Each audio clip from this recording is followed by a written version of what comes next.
अस्सलाम वालेकुम।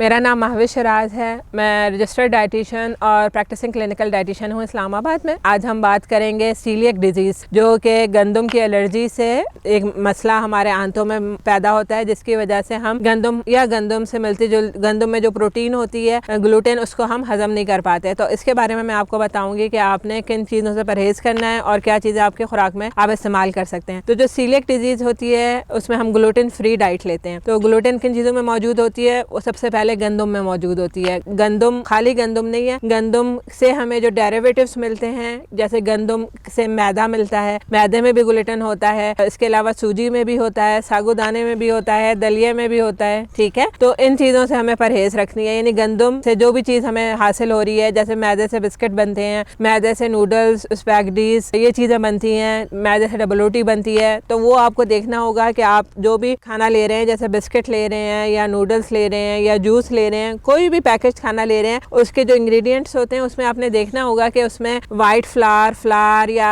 मैदा, इस तरह की कोई चीज़ मेंशन अगर हुई हुई है तो आपने बिल्कुल नहीं लेनी है। दूसरी चीज़ है जौ में भी ग्लूटेन होता है, यानी जौ का आटा या जौ का दलिया, उन चीज़ों का आपने इस्तेमाल नहीं करना। इसी तरह जौ और ओट मील दोनों का इस्तेमाल नहीं करेंगे। और तीसरी चीज़ है बाजरा भी ग्लूटेन उसके अंदर मौजूद होता है। तो बाजरा, जौ और गंदम, इन तीन चीज़ों का इस्तेमाल आपके लिए नुकसानदेह है। डॉक्टर जितने अरसे तक बोलेगा फॉर लाइफ लॉन्ग या 4 वीक्स के लिए या 6 वीक्स के लिए आपने इन चीज़ों से परहेज करना है। इसकी जगह आप इस्तेमाल कर सकते हैं बेसन की रोटी, उसके अलावा चावल खा सकते हैं, चावल के आटे की रोटी खा सकते हैं, और मकई के आटे की रोटी, यानी जवार जो होता है, मकई के आटे की रोटी आप इस्तेमाल कर सकते हैं। फल आप सारे खा सकते हैं, कोई फल मना नहीं है। सब्जियां सारी खा सकते हैं। गोश्त आप हर तरह का इस्तेमाल कर सकते हैं। दूध दही का इस्तेमाल कर सकते हैं। दालें आपको कोई मना नहीं है, वो आप दालें इस्तेमाल कर सकते हैं। आप अंडा इस्तेमाल कर सकते हैं। ये सब चीज़ें आपको मना नहीं है। सिर्फ आपको इन 3 चीज़ों पे ध्यान रखना है जो मैंने शुरू में बताया, यानी गंदम, जौ और बाजरा। इन 3 चीज़ों का इस्तेमाल आप अपनी खुराक में नहीं करेंगे तो इंशाल्लाह आपको आगे